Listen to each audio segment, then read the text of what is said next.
On nous dit 24 mois. Et ça n'a pas fait l'objet de discussion politique ici.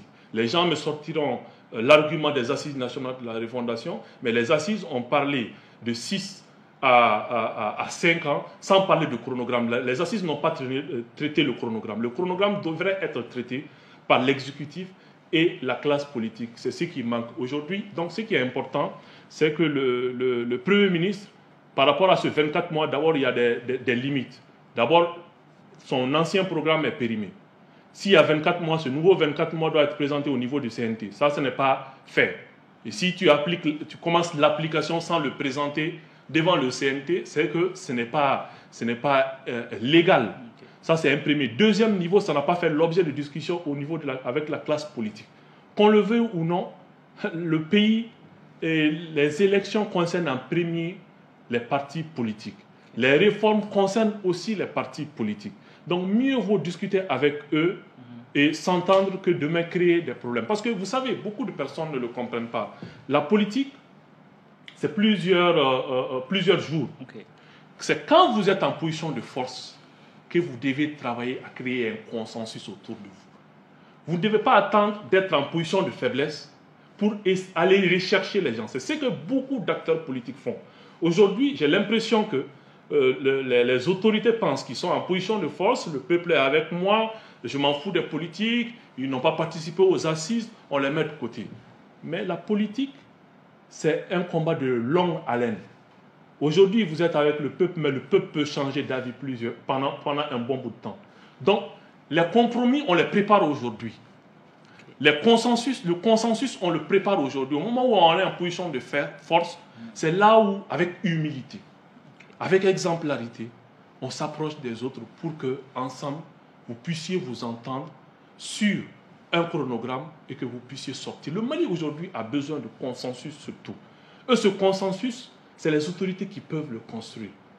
Qu'il soit encore plus humble, qu'il soit moins partisan et qui se débarrasse un peu de costumes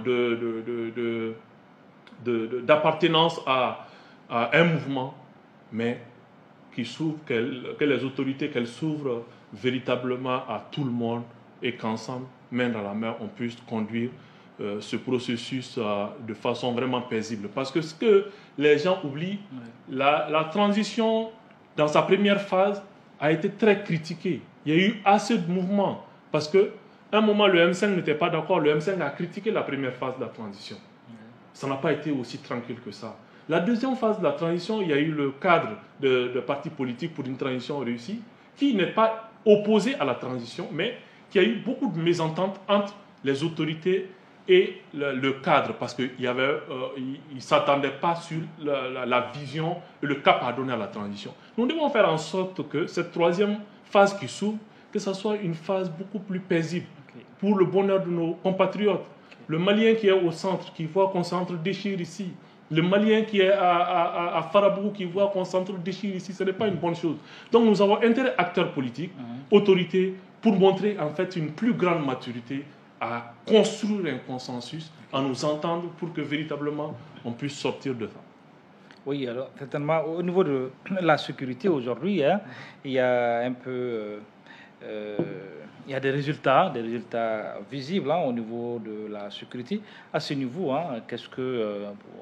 vous avez dit que le parti élément a même fait un communiqué pour s'allier les victoires, quelques victoires militaires sur le terrain, sur la sécurité. Il faut saluer les femmes. Et là, il faut saluer les autorités. Moi, je ne suis pas de ceux qui enlèvent ce bilan du Premier ministre. C'est lui le chef du gouvernement. Il y a le ministre des Finances qui est sous son autorité. Je pense que c'est le bilan du gouvernement. Il faut féliciter le gouvernement par rapport à cette évolution.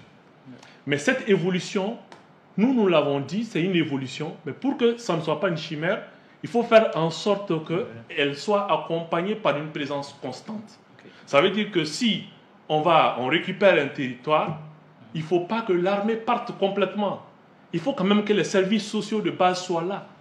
Il faut que la police judiciaire soit là. Il faut que la police administrative soit assurée. Il faut que les services de renseignement soient là pour pouvoir alerter les FAMA en cas de menace. Mais aujourd'hui, vous récupérez un territoire, vous partez et vous laissez, si vous ne faites pas attention, vous allez mettre encore les citoyens en insécurité.